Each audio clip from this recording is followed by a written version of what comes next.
सिंधु घाटी सभ्यता का मुख्य व्यवसाय क्या था? इन ऑप्शन में से इसका सही जवाब होगा ए। कृषि सिंधु घाटी सभ्यता का मुख्य व्यवसाय था। अगला क्वेश्चन है, सप्त सिंधु का उल्लेख किस ग्रंथ में मिलता है? इन ऑप्शन में से इसका सही जवाब होगा बी। ऋग्वेद में सप्त सिंधु का उल्लेख मिलता है। मौर्य साम्राज्य की राजधानी कहाँ थी? इन ऑप्शन में से इसका सही जवाब होगा ए। पाटलिपुत्र में मौर्य साम्राज्य की राजधानी थी। दीवान ए आरिज पद किससे संबंधित था? इन ऑप्शन में से इसका सही जवाब होगा ए। सेना का प्रमुख से संबंधित था। प्रथम जैन संगीति कहाँ आयोजित हुई थी? दोस्तों, इन ऑप्शन में से इसका सही जवाब होगा बी। राजगृह में प्रथम जैन संगीति आयोजित हुई थी। दीन ए इलाही की स्थापना किसने की थी? दोस्तों, इन ऑप्शन में से इसका सही जवाब होगा ए। अकबर ने दीन ए इलाही की स्थापना की थी। अर्थशास्त्र के लेखक कौन थे?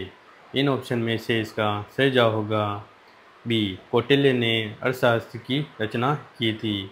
अगला क्वेश्चन है, स्वराज मेरा जन्म सिद्ध अधिकार है किसने कहा था? इन ऑप्शन में से इसका सही जवाब होगा बी। बाल गंगाधर तिलक ने कहा था। लाहौर प्रस्ताव किस वर्ष पारित हुआ था? इन ऑप्शन में से इसका सही जवाब होगा सी। 1940 में लाहौर प्रस्ताव पारित हुआ था। अगला क्वेश्चन है, साइमन कमीशन भारत कब आया था? इन ऑप्शन में से इसका सही जवाब होगा सी।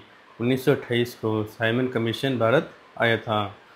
चंपारण सत्याग्रह किस वर्ष हुआ था? दोस्तों, इन ऑप्शन में से इसका सही जवाब होगा सी। 1917 को चंपारण सत्याग्रह हुआ था। अगला क्वेश्चन है, भारत छोड़ो आंदोलन का नारा कब दिया गया था? इन ऑप्शन में से इसका सही जवाब होगा सी।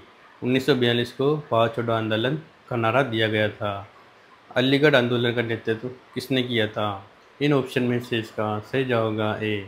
सर सैयद अहमद खान ने अलीगढ़ आंदोलन का नेतृत्व किया था। विक्रमशिला विश्वविद्यालय की स्थापना किसने की थी? इन ऑप्शन में से इसका सही जवाब होगा बी। धर्मपाल ने विक्रम विश्वविद्यालय की स्थापना की थी। अगला क्वेश्चन है, गदर पार्टी की स्थापना कहाँ हुई थी? दोस्तों, इन ऑप्शन में से इसका सही जवाब होगा सी। सैन फ्रांसिस्को में गदर पार्टी की स्थापना हुई थी। अकबरनामा के लेखक कौन थे? दोस्तों, इन ऑप्शन में से इसका सही जवाब होगा ए।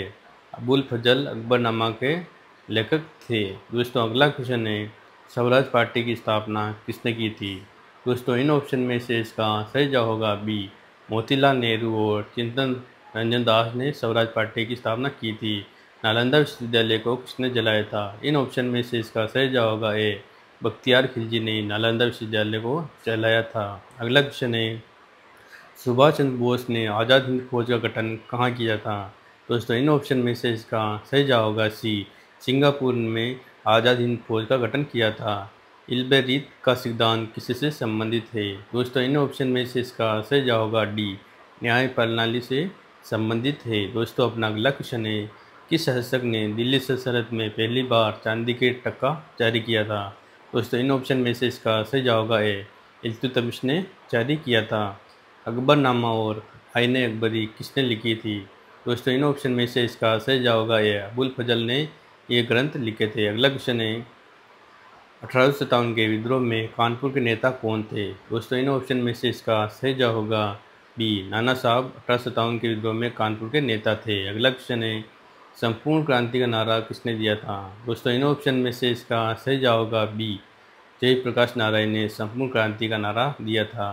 अगला क्वेश्चन है, किस मुगल बादशाह के शासनकाल में ईस्ट इंडिया कंपनी को सूरत में व्यापार करने की अनुमति मिली थी? इन ऑप्शन में से इसका सही जवाब होगा सी। जहांगीर ने अनुमति दी थी। अगला क्वेश्चन है, पालीगंज सत्याग्रह किसके नेतृत्व में हुआ था? दोस्तों, इन ऑप्शन में से इसका सही जवाब होगा बी। राजेंद्र प्रसाद के नेतृत्व में हुआ था। अगला क्वेश्चन है, किस भारतीय राजा को नेपोलियन ऑफ इंडिया कहा जाता है? दोस्तों, इन ऑप्शन में से इसका सही जवाब होगा ए। समुद्रगुप्त को नेपोलियन ऑफ इंडिया कहा जाता है। शिवाजी ने रायगढ़ को अपनी राजधानी किस वर्ष बनाया था? दोस्तों, इन ऑप्शन में से इसका सही जवाब होगा सी। 1674 को राजधानी बनाया था।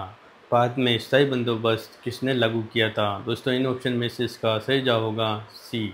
लॉर्ड कॉलिंसबार्ग ने कानविलास ने लागू किया था। अगला क्वेश्चन है, पांड्य, चोल और चेर किस क्षेत्र के प्राचीन राज्य थे? दोस्तों, इन ऑप्शन में से इसका सही जवाब होगा बी। दक्षिण भारत के राज्य थे। दोस्तों, अगर ये वीडियो आपको पसंद आए तो वीडियो को लाइक और चैनल को सब्सक्राइब जरूर कर ले। आगे आपके लिए अच्छे वीडियो और क्वेश्चन आते रहेंगे। तब तक के लिए धन्यवाद।